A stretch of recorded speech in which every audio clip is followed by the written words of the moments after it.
ਸਾਹਿਬਜ਼ਾਦਿਆਂ ਤੇ ਮਾਤਾ ਗੁਜਰੀ ਦੀਆਂ ਬੇਮਿਸਾਲ ਕੁਰਬਾਨੀਆਂ ਹਰ ਮਾਂ ਨੂੰ, ਹਰ ਬਾਪ ਨੂੰ, ਹਰ ਦਾਦੀ ਨੂੰ ਹੀ ਸਿਰਫ ਯਾਦ ਨਾ ਰਹਿਣ, ਸਗੋਂ ਹਰ ਉਸ ਮਨੁੱਖ ਨੂੰ ਯਾਦ ਰਹੇ ਜਿਹਦਾ ਯਕੀਨ ਮਨੁੱਖਤਾ ਤੇ ਸੱਚੇ ਧਰਮ ਵਿੱਚ ਹੋਵੇ।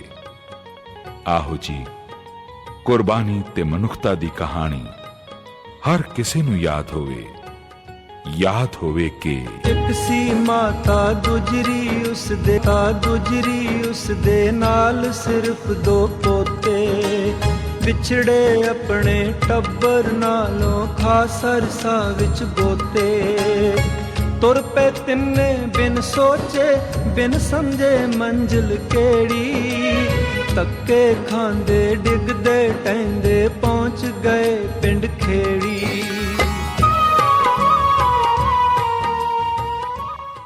ਜੇਕਰ ਪਿੰਡ ਸਹੇੜੀ, ਜਿਸ ਦਾ ਉਸ ਸਮੇਂ ਨਾਮ ਇਤਿਹਾਸ ਦੇ ਵਿੱਚ ਪਿੰਡ ਖੇੜੀ ਦੇ ਤੌਰ ਦੇ ਉੱਤੇ ਆਉਂਦਾ ਆ, ਉਸ ਦੀ ਇਤਿਹਾਸ ਦੀ ਗੱਲ ਕਰੀਏ, ਇੱਥੇ ਜਦੋਂ ਮਾਤਾ ਜੀ ਅਤੇ ਛੋਟੇ ਸਾਹਿਬਜ਼ਾਦੇ ਆਏ ਤਾਂ ਸ਼ੁਰੂ ਤੋਂ ਜੇਕਰ ਗੱਲ ਕਰੀਏ ਤਾਂ ਸੰਨ 1704 ਈਸਵੀ ਨੂੰ ਕਿਲ੍ਹਾ ਆਨੰਦਗੜ੍ਹ ਸ਼੍ਰੀ ਆਨੰਦਪੁਰ ਸਾਹਿਬ ਜਦੋਂ ਦਸਮ ਪਿਤਾ ਸ਼੍ਰੀ ਗੁਰੂ ਗੋਬਿੰਦ ਸਿੰਘ ਜੀ ਮਹਾਰਾਜ ਉਹਨਾਂ ਦੇ ਪਰਿਵਾਰ ਅਤੇ ਸਿੰਘਾਂ ਤੋਂ ਧੋਖੇ ਨਾਲ ਖਾਲੀ ਕਰਵਾਇਆ ਗਿਆ ਤਾਂ ਉਸ ਵੇਲੇ ਬਹੁਤ ਘਮਸਾਨ ਦਾ ਯੁੱਧ ਮੁਗਲ ਫੌਜਾਂ ਦੇ ਨਾਲ ਹੋਇਆ। ਆਖਿਰਕਾਰ ਦਸਮ ਪਿਤਾ ਗੁਰੂ ਸਾਹਿਬ ਦਾ ਸਾਰਾ ਪਰਿਵਾਰ ਸਰਸਾ ਨਦੀ ਦੇ ਕੰਢੇ ਦੇ ਉੱਤੇ ਆ ਕੇ ਵਿਛੜ ਗਿਆ ਅਤੇ ਪਰਿਵਾਰ 3 ਹਿੱਸਿਆਂ ਦੇ ਵਿੱਚ ਵੰਡਿਆ ਗਿਆ। ਇਸ ਜਗ੍ਹਾ ਦੇ ਉੱਤੇ ਆ ਕੇ ਮਾਤਾ ਜੀ ਅਤੇ ਛੋਟੇ ਸਾਹਿਬਜ਼ਾਦੇ ਰਹੇ। ਉਹਨਾਂ ਨੇ ਪਹਿਲੀ ਰਾਤ ਸਤਲੁਜ ਦਰਿਆ ਦੇ ਕੰਢੇ ਦੇ ਉੱਤੇ ਕੁੰਮੇ ਮਾਸ਼ਕੀ ਦੀ ਉਸ ਛੰਨ ਦੇ ਵਿੱਚ ਕੱਟੀ, ਜਿੱਥੇ ਉਹ ਬੇੜੀ ਦੇ ਉੱਤੇ ਲੋਕਾਂ ਨੂੰ ਦੂਸਰੇ ਪਾਰ ਲੰਘਾਇਆ ਕਰਦਾ ਸੀ ਅਤੇ ਉੱਧਰੋਂ ਇਸ ਪਾਰ ਲੈ ਕੇ ਆਇਆ ਕਰਦਾ ਸੀਗਾ। ਉਸ ਜਗ੍ਹਾ ਕੱਟੀ ਅਤੇ ਜਦ ਗੰਗੂ ਨੂੰ ਪਤਾ ਲੱਗਾ ਕਿ ਮਾਤਾ ਜੀ ਅਤੇ ਸਾਹਿਬਜ਼ਾਦੇ ਉੱਥੇ ਆ ਤਾਂ ਉਹ ਸਾਹਿਬਜ਼ਾਦਿਆਂ ਨੂੰ ਅਤੇ ਮਾਤਾ ਜੀ ਨੂੰ ਇਸ ਜਗ੍ਹਾ ਪਿੰਡ ਖੇੜੀ ਲੈ ਕੇ ਆ ਗਿਆ ਅਤੇ ਇੱਥੇ ਉਹਨਾਂ ਨੇ ਅਗਲੀ ਰਾਤ ਜਿਹੜੀ ਆ ਉਹ ਕੱਟੀ। ਅਤੇ ਇਹ ਜਿਹੜਾ ਅਸਥਾਨ ਤੁਸੀਂ ਹੁਣ ਦੇਖ ਰਿਹਾ ਜੇ, ਇਸ ਜਗ੍ਹਾ ਦੇ ਉੱਤੇ ਮਹਾਰਾਜ ਦਾ ਪ੍ਰਕਾਸ਼ ਕੀਤਾ ਹੋਇਆ ਆ, ਪਰ ਅਸਲ ਦੇ ਵਿੱਚ ਇਹ ਜਗ੍ਹਾ ਉਹ ਜਗ੍ਹਾ ਨਹੀਂ ਹੈਗੀ ਜਿਹੜੀ ਇਤਿਹਾਸ ਦੇ ਮੁਤਾਬਕ ਜਿੱਥੇ ਛੋਟੇ ਸਾਹਿਬਜ਼ਾਦੇ ਅਤੇ ਮਾਤਾ ਗੁਜਰੀ ਜੀ ਠਹਿਰੇ ਸੀਗੇ, ਕਿਉਂਕਿ ਇਹਦੇ ਨਾਲ ਹੀ ਇੱਕ ਨਵੀਂ ਇਮਾਰਤ ਜਿਹੜੀ ਆ ਗੁਰਦੁਆਰਾ ਸਾਹਿਬ ਦੀ ਆ ਉਹ ਤਿਆਰ ਕਰਵਾਈ ਜਾ ਰਹੀ ਆ। ਜਿਸ ਵੇਲੇ ਬਾਬਾ ਬੰਦਾ ਸਿੰਘ ਬਹਾਦਰ ਨੇ ਪੰਜਾਬ ਵੱਲ ਨੂੰ ਕੂਚ ਕੀਤਾ ਅਤੇ ਉਸ ਤੋਂ ਬਾਅਦ ਦੇ ਵਿੱਚ ਸਰਹੰਦ ਫਤਿਹ ਕੀਤਾ ਤਾਂ ਉਸ ਸਮੇਂ ਉਹਨਾਂ ਨੇ ਸਰਹੰਦ ਨੂੰ ਫਤਿਹ ਕਰਨ ਦੇ ਨਾਲ ਨਾਲ ਇਸ ਪਿੰਡ ਦੇ ਉੱਤੇ ਵੀ ਜਦ ਅਟੈਕ ਕੀਤਾ, ਹਮਲਾ ਕੀਤਾ ਤਾਂ ਇਹ ਪਿੰਡ ਨੂੰ ਦੱਸਿਆ ਜਾਂਦਾ ਇਤਿਹਾਸ ਮੁਤਾਬਕ ਕਿ ਥੇ ਕਰ ਦਿੱਤਾ ਗਿਆ ਸੀ, ਪੂਰੀ ਤਰ੍ਹਾਂ ਦੇ ਨਾਲ ਨਸ਼ਟ ਕਰ ਦਿੱਤਾ ਗਿਆ ਸੀ। ਅਤੇ ਉਹ ਜਗ੍ਹਾ ਜਿਸ ਜਗ੍ਹਾ ਦੇ ਉੱਤੇ ਛੋਟੇ ਸਾਹਿਬਜ਼ਾਦੇ ਅਤੇ ਮਾਤਾ ਗੁਜਰੀ ਜੀ ਰੁਕੇ ਸਨ, ਉਹ ਇੱਕ ਭੋਰੇ ਦੇ ਰੂਪ ਦੇ ਵਿੱਚ ਤਿਆਰ ਕੀਤੀ ਜਾ ਰਹੀ ਆ। ਅਤੇ ਉਹ ਜਿੰਨਾ ਚਿਰ ਤੱਕ ਉਹ ਗੁਰਦੁਆਰਾ ਸਾਹਿਬ ਤਿਆਰ ਹੋ ਰਿਹਾ ਆ, ਉਹਨਾਂ ਚਿਰ ਤੱਕ ਮਹਾਰਾਜ ਦਾ ਪ੍ਰਕਾਸ਼ ਜਿਹੜਾ ਆ ਉਹ ਇਸ ਇਮਾਰਤ ਦੇ ਵਿੱਚ ਕੀਤਾ ਗਿਆ ਆ। ਅਤੇ ਉਸ ਜਗ੍ਹਾ ਦੇ ਵੀ ਤੁਹਾਨੂੰ ਅੱਗੇ ਚੱਲ ਕੇ ਦਰਸ਼ਨ ਕਰਾਉਂਦੇ ਆ, ਜਿਹੜੇ ਉਹ ਭੋਰਾ ਜਿਸ ਜਗ੍ਹਾ ਦੇ ਉੱਤੇ ਮਾਤਾ ਜੀ ਅਤੇ ਛੋਟੇ ਸਾਹਿਬਜ਼ਾਦਿਆਂ ਨੇ ਗੰਗੂ ਦੇ ਘਰ ਰਾਤ ਗੁਜ਼ਾਰੀ ਅਤੇ ਫਿਰ ਇੱਥੋਂ ਹੀ ਗੰਗੂ ਦੁਆਰਾ ਲਾਲਚ ਵਸ ਸਾਹਿਬਜ਼ਾਦਿਆਂ ਦੀ ਅਤੇ ਮਾਤਾ ਜੀ ਦੀ ਇਤਲਾਹ ਜਿਹੜੀ ਆ ਉਹ ਮੋਰਿੰਡੇ ਜਾ ਕੇ ਮੁਗਲ ਜਿਹੜੇ ਗੁਰੂ ਗੋਬਿੰਦ ਸਿੰਘ ਮਹਾਰਾਜ ਜੀ ਦੇ ਨਾਲ ਪਹਿਲਾਂ ਵੀ ਫਰੇਬ ਕਰ ਚੁੱਕੇ ਸਨ ਆਨੰਦਪੁਰ ਸਾਹਿਬ ਵਿਖੇ, ਉੱਥੇ ਜਾ ਕੇ ਦੇ ਦਿੱਤੀ, ਕਿਉਂਕਿ ਪੈਸਿਆਂ ਦੇ ਵਸ, ਲਾਲਚ ਦੇ ਵਸ ਆ ਕੇ ਗੰਗੂ ਬ੍ਰਾਹਮਣ ਨੇ ਇਹ ਸਭ ਕੁਛ ਕੀਤਾ। ਜੋ ਮਾਤਾ ਜੀ ਦੇ ਕੋਲ ਪੈਸੇ ਸਨ, ਪੈਸਿਆਂ ਦੀਆਂ ਖੁਰਚੀਆਂ ਸਨ, ਉਹ ਦੇਖ ਲਈਆਂ ਗੰਗੂ ਨੇ ਅਤੇ ਉਸਨੇ ਇਸ ਕਰਕੇ ਸਾਹਿਬਜ਼ਾਦਿਆਂ ਅਤੇ ਮਾਤਾ ਜੀ ਨੂੰ ਫੜਾ ਦਿੱਤਾ ਕਿ ਇਹ ਪੈਸੇ ਜਿਹੜੇ ਆ ਉਸ ਦੇ ਕੋਲ ਰਹਿ ਜਾਣਗੇ, ਉਹ ਪੈਸੇ ਰੱਖ ਲਏਗਾ। ਸ਼ੁਰੂ ਤੋਂ ਹੀ ਇੱਕ ਲਾਲਚੀ ਕਿਸਮ ਦਾ ਆਦਮੀ ਸੀਗਾ ਗੰਗੂ, ਅਤੇ ਉਹ ਇਸੇ ਤਹਿਤ ਹੀ ਮਾਤਾ ਜੀ ਅਤੇ ਬੱਚਿਆਂ ਨੂੰ ਇੱਥੇ ਲੈ ਕੇ ਆਇਆ। ਅਤੇ ਅੱਜ ਸਮੁੱਚਾ ਖਾਲਸਾ ਪੰਥ ਅਤੇ ਸਮੁੱਚਾ ਸਿੱਖ ਇਤਿਹਾਸ ਜਿਹੜਾ ਆ ਗੰਗੂ ਨੂੰ ਲਾਹਨਤਾਂ ਪਾਉਂਦਾ ਆ, ਉਸ ਨੂੰ ਇਸ ਧੋਖੇ ਦੇ ਕਰਕੇ ਅੱਜ ਕਿਸੇ ਤਰ੍ਹਾਂ ਦਾ ਵੀ ਮਾਣ ਸਤਿਕਾਰ ਨਹੀਂ ਮਿਲਦਾ। ਗੱਲ ਕਰੀਏ ਮਲੇਰਕੋਟਲੇ ਦੇ ਨਵਾਬ ਦੀ, ਤਾਂ ਜਿਸ ਨੇ ਹਾਂ ਦਾ ਨਾਅਰਾ ਮਾਰਿਆ ਸੀਗਾ, ਉਸ ਨੂੰ ਅੱਜ ਸਿੱਖ ਇਤਿਹਾਸ ਦੇ ਵਿੱਚ ਇੱਕ ਆਦਰ ਮਾਣ ਸਤਿਕਾਰ ਦੇ ਨਾਲ ਯਾਦ ਕੀਤਾ ਜਾਂਦਾ। ਪਰ ਗੰਗੂ ਇੱਕ ਅਜਿਹਾ ਵਿਅਕਤੀ ਸੀਗਾ ਜਿਸ ਨੇ ਲਾਲਚ ਵਸ ਆ ਕੇ ਗੁਰੂ ਗੋਬਿੰਦ ਸਿੰਘ ਮਹਾਰਾਜ ਦਸਮ ਪਿਤਾ ਦੇ ਛੋਟੇ ਸਾਹਿਬਜ਼ਾਦੇ ਅਤੇ ਮਾਤਾ ਗੁਜਰੀ ਜੀ ਦੀ ਇਤਲਾਹ ਜਿਹੜੀ ਆ ਮੋਰਿੰਡੇ ਨਵਾਬ ਨੂੰ ਦਿੱਤੀ, ਅਤੇ ਉਸ ਤੋਂ ਬਾਅਦ ਦੇ ਵਿੱਚ ਸਾਹਿਬਜ਼ਾਦਿਆਂ ਨੂੰ ਛਪਾਈ ਇਸੇ ਹੀ ਪਿੰਡ, ਇਤਿਹਾਸ ਮੁਤਾਬਕ ਉਸ ਸਮੇਂ ਦਾ ਨਾਮ ਖੇੜੀ ਅਤੇ ਹੁਣ ਦਾ ਨਾਮ ਸਹੇੜੀ, ਇਸੇ ਹੀ ਜਗ੍ਹਾ ਤੋਂ ਸਿਪਾਹੀ ਜਿਹੜੇ ਆ ਬੱਚਿਆਂ ਨੂੰ ਅਤੇ ਮਾਤਾ ਜੀ ਨੂੰ ਗ੍ਰਿਫਤਾਰ ਕਰਕੇ ਮੋਰਿੰਡੇ ਲੈ ਗਏ। ਇਸੇ ਪਿੰਡ ਵਿੱਚ ਰਹਿੰਦਾ ਗੰਗੂ, ਨੌਕਰ ਸੀ ਉਹ ਪੁਰਾਣਾ, ਹੋਣੀ ਬਣ ਕੇ ਮਿਲ ਗਿਆ ਪਾਪੀ ਉਹ ਖਸਮਾਂ ਨੂੰ ਖਾਣਾ। ਨਾਲ ਆਪਣੇ ਘਰ ਨੂੰ ਲੈ ਗਿਆ ਦੱਸ ਕੇ ਉਹ ਹਮਦਰਦੀ, ਬੀਤ ਗਿਆ ਦਿਨ ਔਖਾ ਸੌਖਾ, ਪਲ ਪਲ ਰਾਤ ਗੁਜ਼ਰਦੀ।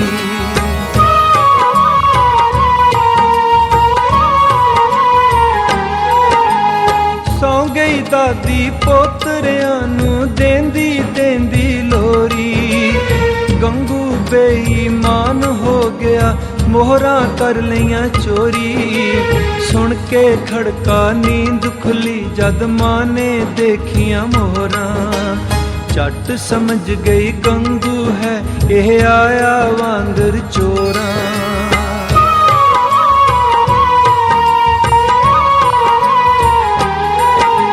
ਸੋ ਅਸੀਂ ਦੇਸ਼ ਵਿਦੇਸ਼ ਦੀਆਂ ਸਿੱਖ ਸੰਗਤਾਂ ਨੂੰ ਜਾਣੂ ਕਰਵਾ ਰਹੇ ਹਾਂ ਉਹਨਾਂ ਇਤਿਹਾਸ ਦੇ ਪੰਨਿਆਂ ਤੋਂ ਜਿਹੜੇ ਸਾਡੇ ਇਤਿਹਾਸ ਦਾ ਅਨਿੱਖੜਵਾਂ ਅੰਗ ਨੇ।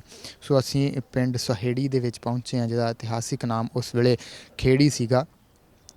ਉਸ ਜਗ੍ਹਾ ਦੇ ਉੱਤੇ ਅਸੀਂ ਤੁਹਾਨੂੰ ਪਹਿਲਾਂ ਦਰਸ਼ਨ ਕਰਵਾਏ ਨੇ ਜਿੱਥੇ ਮਹਾਰਾਜ ਦਾ ਪ੍ਰਕਾਸ਼ ਕੀਤਾ ਗਿਆ ਹੈ, ਅਤੇ ਇਸ ਵੇਲੇ ਜਿਹੜਾ ਮੇਨ ਇਤਿਹਾਸਿਕ ਅਸਥਾਨ ਆ, ਜਿਹੜਾ ਇਤਿਹਾਸ ਦੇ ਵਿੱਚ ਜ਼ਿਕਰ ਆਉਂਦਾ ਹੈ, ਜਿਸ ਜਗ੍ਹਾ ਦੇ ਉੱਤੇ ਛੋਟੇ ਸਾਹਿਬਜ਼ਾਦੇ ਅਤੇ ਮਾਤਾ ਗੁਜਰੀ ਜੀ ਰੁਕੇ, ਉਸ ਜਗ੍ਹਾ ਦੇ ਉੱਤੇ ਇੱਕ ਆਲੀਸ਼ਾਨ ਗੁਰਦੁਆਰਾ ਜਿਹੜਾ ਆ ਉਹ ਤਿਆਰ ਕੀਤਾ ਜਾ ਰਿਹਾ ਆ। ਉਹਦੀ ਇਮਾਰਤ ਜਿਹੜੀ ਆ ਉਹ ਬਣਾਈ ਜਾ ਰਹੀ ਆ। ਇਸ ਦਾ ਮਾਡਲ ਜਿਹੜਾ ਆ ਉਹ ਬਣਾਇਆ ਗਿਆ ਆ। ਕਾਫੀ ਵੱਡਾ ਗੁਰਦੁਆਰਾ ਸਾਹਿਬ ਜਿਹੜਾ ਆ ਉਹ ਇੱਥੇ ਬਣਾਇਆ ਜਾ ਰਿਹਾ ਸਾਹਿਬਜ਼ਾਦਿਆਂ ਦੀ ਅਤੇ ਮਾਤਾ ਜੀ ਦੀ ਯਾਦ ਦੇ ਵਿੱਚ। ਇਹ ਜਿਹੜੀ ਇਮਾਰਤ ਤੁਹਾਨੂੰ ਸਾਹਮਣੇ ਨਜ਼ਰ ਆ ਰਹੀ ਆ, ਉਸ ਦੇ ਹੇਠਾਂ ਇੱਕ ਭੋਰਾ ਸਾਹਿਬ ਬਣਾਇਆ ਗਿਆ ਆ, ਜਿਸ ਦੇ ਵਿੱਚ ਉਸ ਵੇਲੇ ਜਿਹੜਾ ਉਸ ਜਗ੍ਹਾ ਦੇ ਉੱਤੇ ਘਰ ਸੀਗਾ ਗੰਗੂ ਬ੍ਰਾਹਮਣ ਦਾ, ਜਿੱਥੇ ਮਾਤਾ ਗੁਜਰੀ ਜੀ ਅਤੇ ਛੋਟੇ ਸਾਹਿਬਜ਼ਾਦੇ ਆ ਕੇ ਰਾਤ ਰੁਕੇ ਸਨ, ਅਤੇ ਉੱਥੋਂ ਹੀ ਫਿਰ ਬਾਅਦ ਦੇ ਵਿੱਚ ਸ਼ਹਾਦਤ ਦਾ ਜਿਹੜਾ ਸਫ਼ਰ ਆ ਉਹ ਸ਼ੁਰੂ ਹੁੰਦਾ ਆ, ਜਦ ਗੰਗੂ ਜਿਹੜਾ ਆ ਉਸ ਵੇਲੇ ਦੀ ਸਰਕਾਰ ਨੂੰ ਜਾ ਕੇ ਇਤਲਾਹ ਕਰ ਦਿੰਦਾ ਆ ਕਿ ਛੋਟੇ ਸਾਹਿਬਜ਼ਾਦੇ ਅਤੇ ਮਾਤਾ ਗੁਜਰੀ ਜੀ ਪਿੰਡ ਖੇੜੀ ਦੇ ਵਿੱਚ ਉਸ ਦੇ ਘਰ ਹਨ, ਅਤੇ ਇੱਥੋਂ ਹੀ ਸਿਪਾਹੀ ਉਹਨਾਂ ਨੂੰ ਗ੍ਰਿਫਤਾਰ ਕਰਦੇ ਨੇ। ਸੋ ਇਹ ਉਹ ਗੁਰਦੁਆਰਾ ਸਾਹਿਬ ਦੀ ਇਮਾਰਤ ਉਸੇ ਹੀ ਜਗ੍ਹਾ ਦੇ ਉੱਪਰ ਬਣਾਈ ਜਾ ਰਹੀ ਆ। ਇਤਿਹਾਸ ਦੇ ਵਿੱਚ ਜ਼ਿਕਰ ਆਉਂਦਾ ਹੈ ਕਿ ਜਦੋਂ ਬਾਬਾ ਬੰਦਾ ਸਿੰਘ ਬਹਾਦਰ ਪੰਜਾਬ ਆਏ, ਉਸ ਤੋਂ ਬਾਅਦ ਉਹਨਾਂ ਨੇ ਸਰਹੰਦ ਫਤਿਹ ਕੀਤੀ, ਅਤੇ ਫਿਰ ਇਹ ਜਿਹੜਾ ਪਿੰਡ ਆ ਉਸੇ ਹੀ ਦੌਰਾਨ ਉਸੇ ਹੀ ਦੌਰ ਦੇ ਵਿੱਚ ਉਹਨਾਂ ਦੇ ਵੱਲੋਂ ਪੂਰੀ ਤਰ੍ਹਾਂ ਦੇ ਨਾਲ ਨਸ਼ਟ ਕਰ ਦਿੱਤਾ ਗਿਆ, ਇਸ ਨੂੰ ਥੇ ਕਰ ਦਿੱਤਾ ਗਿਆ। ਪਰ ਫਿਰ ਵੀ ਕੁਝ ਪੁਰਾਤਨ ਚੀਜ਼ਾਂ ਜਿਹੜੀਆਂ ਆ ਉਹ ਅਜੇ ਵੀ ਇੱਥੇ ਬਰਕਰਾਰ ਨੇ। ਪਰ ਗੁਰਦੁਆਰਾ ਸਾਹਿਬ ਜਿਹੜਾ ਆ ਉਹ ਉਸੇ ਹੀ ਚੀਜ਼ ਦੇ ਉੱਤੇ ਜਿਹੜਾ ਆ ਉਹ ਬਣਾਇਆ ਜਾ ਰਿਹਾ ਆ। ਜਿਹੜਾ ਘਰ ਸੀਗਾ ਅਸਲ ਦੇ ਵਿੱਚ ਜਿਸ ਜਗ੍ਹਾ ਦੇ ਉੱਤੇ ਇਤਿਹਾਸ ਮੁਤਾਬਕ ਗੰਗੂ ਦਾ ਘਰ ਸੀਗਾ, ਉਸੇ ਜਗ੍ਹਾ ਦੇ ਉੱਪਰ ਜਿਹੜਾ ਆ ਉਹ ਗੁਰਦੁਆਰਾ ਸਾਹਿਬ ਹੁਣ ਤਿਆਰ ਕੀਤਾ ਜਾ ਰਿਹਾ ਆ। ਖਾ ਫਿਟਕਾਰਾਂ ਮਾਂ ਗੁਜਰੀ ਤੋਂ ਰਾਤ ਗੰਗੂ ਦੀ ਬੀਤੀ, ਸੂਬੇ ਨੂੰ ਜਾ ਦੱਸਿਆ ਉਸਨੇ ਲੂਣ ਹਰਾਮੀ ਕੀਤੀ। ਫੜ ਲੈ ਦਾਦੀ ਪੋਤੇ ਤਿੰਨੇ ਗੰਗੂ ਦੇ ਘਰ ਆ ਕੇ, ਇਹ ਨਿਰਦੋਸ਼ ਮੁਸੀਬਤ ਮਾਰੇ ਫਸ ਗਏ ਧੋਖਾ ਖਾ ਕੇ। ਸੋ ਅਸੀਂ ਪਿੰਡ ਸਹੇੜੀ ਪਹੁੰਚੇ ਹਾਂ, ਜਿੱਥੇ ਅਸੀਂ ਦੇਸ਼ ਵਿਦੇਸ਼ ਦੀਆਂ ਸਿੱਖ ਸੰਗਤਾਂ ਨੂੰ ਸਿੱਖ ਇਤਿਹਾਸ ਤੋਂ ਜਾਣੂ ਕਰਵਾ ਰਹੇ ਹਾਂ, ਅਤੇ ਇਸ ਜਗ੍ਹਾ ਦੇ ਉੱਤੇ ਛੋਟੇ ਸਾਹਿਬਜ਼ਾਦੇ ਅਤੇ ਮਾਤਾ ਗੁਜਰੀ ਜੀ ਗੰਗੂ ਬ੍ਰਾਹਮਣ ਦੇ ਨਾਲ ਆਏ ਸੀਗੇ, ਅਤੇ ਉਹ ਸਾਰੇ ਇਤਿਹਾਸ ਦੀ ਜਾਣਕਾਰੀ ਅਸੀਂ ਲਵਾਂਗੇ ਗੁਰਦੁਆਰਾ ਕਮੇਟੀ ਦੇ ਪ੍ਰਧਾਨ ਭਾਈ ਸਾਹਿਬ ਭਾਈ ਨਿਰਮਲ ਸਿੰਘ ਹੋਰਾਂ ਦੇ ਕੋਲੋਂ। ਉਹਨਾਂ ਨਾਲ ਗੱਲਬਾਤ ਕਰਦੇ ਹਾਂ, ਭਾਈ ਸਾਹਿਬ ਨਾਲ ਫਤਿਹ ਦੀ ਸਾਂਝ ਪਾਵਾਂਗੇ। ਪਹਿਲਾਂ ਭਾਈ ਸਾਹਿਬ ਜੀ ਵਾਹਿਗੁਰੂ ਜੀ ਕਾ ਖਾਲਸਾ ਵਾਹਿਗੁਰੂ ਜੀ ਕੀ ਫਤਿਹ। ਭਾਈ ਸਾਹਿਬ ਜੀ, ਇੱਥੇ ਪਿੰਡ ਸਹੇੜੀ ਜਿਹਦਾ ਇਤਿਹਾਸ ਦੇ ਵਿੱਚ ਨਾਮ ਉਸ ਸਮੇਂ ਦਾ ਖੇੜੀ ਜਿਹੜਾ ਹੈ ਉਹਦਾ ਜ਼ਿਕਰ ਆਉਂਦਾ ਆ। ਤਾਂ ਇੱਥੋਂ ਦਾ ਇਤਿਹਾਸ ਦੀ ਗੱਲ ਕਰੀਏ ਤਾਂ ਮਾਤਾ ਜੀ ਤੇ ਛੋਟੇ ਸਾਹਿਬਜ਼ਾਦੇ ਜਿਹੜੇ ਆ ਉਹ ਕਦੋਂ ਇੱਥੇ ਆਏ ਤੇ ਕਿਸ ਤਰ੍ਹਾਂ ਦੇ ਨਾਲ ਗੰਗੂ ਜਿਹੜਾ ਬ੍ਰਾਹਮਣ ਇਹਨਾਂ ਨੂੰ ਇੱਥੇ ਲੈ ਕੇ ਆਇਆ? ਉਹ ਬੇਨਤੀ ਹੈ ਸਾਧ ਸੰਗਤ ਜੀਓ, ਜਦੋਂ ਸਰਸੇ ਤੇ ਵਿਛੋੜਾ ਪਿਆ ਛੋਟੇ ਸਾਹਿਬਜ਼ਾਦੇ ਤੇ ਮਾਤਾ ਗੁਜਰੀ ਜੀ ਕੰਮੂ ਮਾਸ਼ਕੇ ਦੀ ਝੁੰਗੀ ਤੋਂ ਗੰਗੂ ਬ੍ਰਾਹਮਣ ਦੇ ਨਾਲ ਇਸ ਸਹੇੜੀ ਪਿੰਡ 'ਚ ਆਏ ਸੀ। ਜੋ ਸਾਹਿਬਜ਼ਾਦੇ ਮੁਰੰਡੇ ਗੰਗੂ ਨੇ ਗ੍ਰਿਫਤਾਰ ਕਰਾਏ ਹਨ, ਉਹ ਤੋਂ ਬਾਅਦ ਫਿਰ ਬੰਦੇ ਬਹਾਦਰ ਨੇ ਇਸ ਪਿੰਡ ਦਾ ਥੇ ਕਰਤਾ ਸੀ। ਫਿਰ ਉਸ ਤੋਂ ਬਾਅਦ ਜਿਹੜਾ ਪਿੰਡ ਦੁਬਾਰਾ ਵਸਿਆ ਹੋਇਆ ਹੈ, ਬਾਅਦ 'ਚ ਇਹਦਾ ਪਹਿਲਾ ਪਿੰਡ ਨੌ ਖੇੜੀ ਸੀ, ਫਿਰ ਖਾਲਸੇ ਨੇ ਇਹਦਾ ਪਿੰਡ ਸਹੇੜੀ ਰੱਖਿਆ ਜੀ।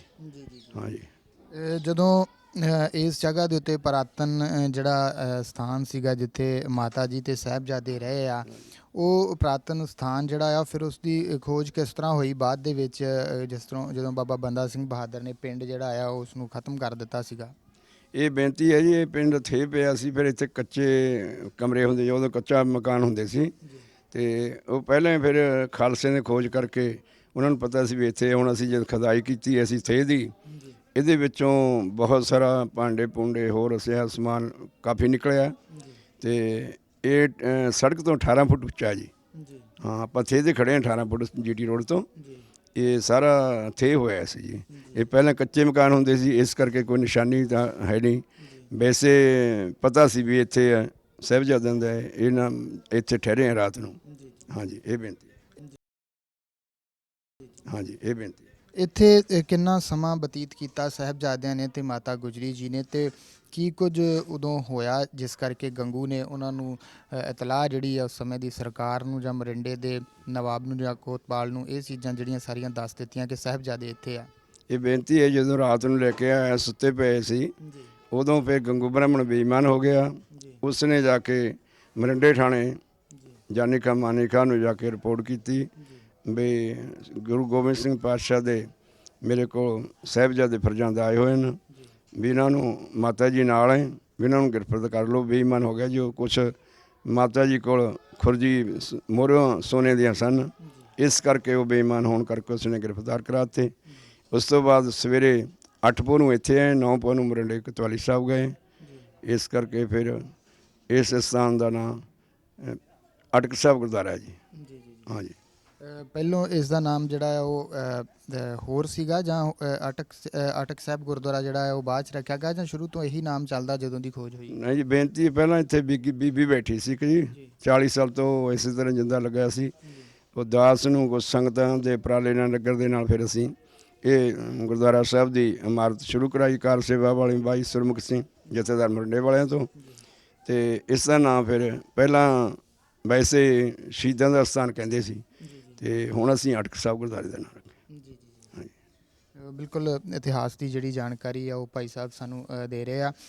ਭਾਈ ਸਾਹਿਬ ਜੀ, ਗੱਲ ਕਰੀਏ ਜਦੋਂ ਇੱਥੇ ਸਾਹਿਬਜ਼ਾਦੇ ਠਹਿਰੇ, ਅਤੇ ਇੱਥੇ ਇੱਕ ਮੈਂ ਖਾਸ ਦੇਖਿਆ ਹੈ ਕਿ ਲੱਸੀ ਜਿਹੜੀ ਆ ਉਹ ਵੀ ਛਕਾਈ ਜਾਂਦੀ ਆ। ਉਹ ਕੋਈ ਉਦੋਂ ਦਾ ਇਤਿਹਾਸ ਦੇ ਵਿੱਚ ਜ਼ਿਕਰ ਆਉਂਦਾ ਹੈ ਕੋਈ ਛਕਾਉਣ ਦਾ, ਜਾਂ ਵੈਸੇ ਇੱਥੇ ਲੱਸੀ ਜਿਹੜੀ ਆ ਉਹ ਛਕਾਈ ਜਾਂਦੀ ਹੈ ਲੰਗਰ ਦੇ ਨਾਲ? ਨਹੀਂ ਜੀ, ਅਸੀਂ ਵੈਸੇ ਹੀ 24 ਘੰਟੇ ਲੰਗਰ ਚੱਲਦਾ ਹੈ। ਲੋੜਵੰਦਾਂ ਨੂੰ ਦੁੱਧ ਮਿਲਦਾ ਜੀ, ਲੱਸੀ ਵਾਲੇ ਚਾਹ ਜਿਹਨਾਂ ਨੂੰ ਚਾਹ ਲੋੜ ਹੁੰਦੀ ਚਾਹ ਦੀ ਹੈ। ਇਹ 24 ਘੰਟੇ ਲੰਗਰ ਗੁਰੂ ਦੀਆਂ ਸੰਗਤਾਂ ਬਹੁਤ ਆਉਂਦੀਆਂ ਬਾਹਰੋਂ, ਜਿਉਂ ਪਤਾ ਲੱਗਦਾ ਜੀ। ਪਹਿਲਾਂ ਇਹ ਸਥਾਨ ਲੁਕੋਇਆ ਹੋਇਆ ਸੀ, ਪਤਾ ਨਹੀਂ ਸੀ ਕਿਸੇ ਨੂੰ। ਇਹ ਸਾਡੇ ਨਗਰ ਨੂੰ, ਸਾਡੀ ਕਮੇਟੀ ਨੂੰ 6 ਸਾਲ ਹੋ ਗਏ ਤਕਰੀਬਨ ਜੀ। ਅਸੀਂ ਬਾਬਾ ਸੁਰਮੁਖ ਸਿੰਘ ਬਾਈ ਸੁਰਮੁਖ ਸਿੰਘ ਮਰਿੰਡੇ ਵਾਲੇ ਕਾਰਸੇ ਵਾਲਿਆਂ ਤੋਂ ਸੇਵਾ ਆਰੰਭ ਕਰਾਈ ਹੋਈ ਹੈ ਜੀ। ਇਹ ਸਾਲ 'ਚ ਇੱਕ ਸਥਾਨ ਤਿਆਰ ਹੋਇਆ ਜੀ।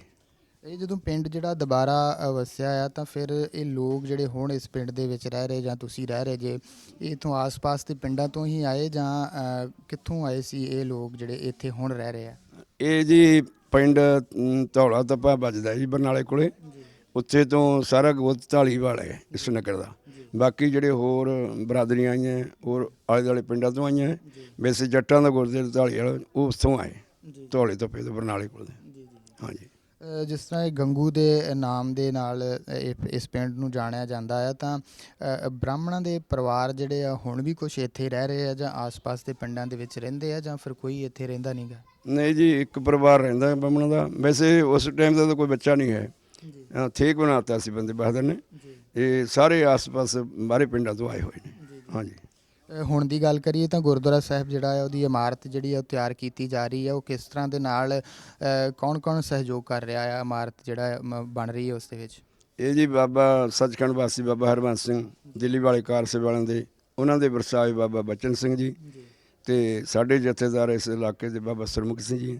ਜੇ ਉਹੀ ਸਾਰੀ ਕਾਰ ਸੇਵਾ ਦਾ ਸਾਰਾ ਖਰਚ ਉਹੀ ਕਰ ਰਹੇ ਸੰਗਤਾਂ ਦੇ ਉਪਰਾਲੇ ਦੇ ਨਾਲ, ਤੇ ਅਸੀਂ ਸਹਿਯੋਗ ਦਿੰਦੇ ਨਗਰ ਸਾਰਾ ਉਹਨਾਂ ਨੂੰ। ਹਾਂਜੀ।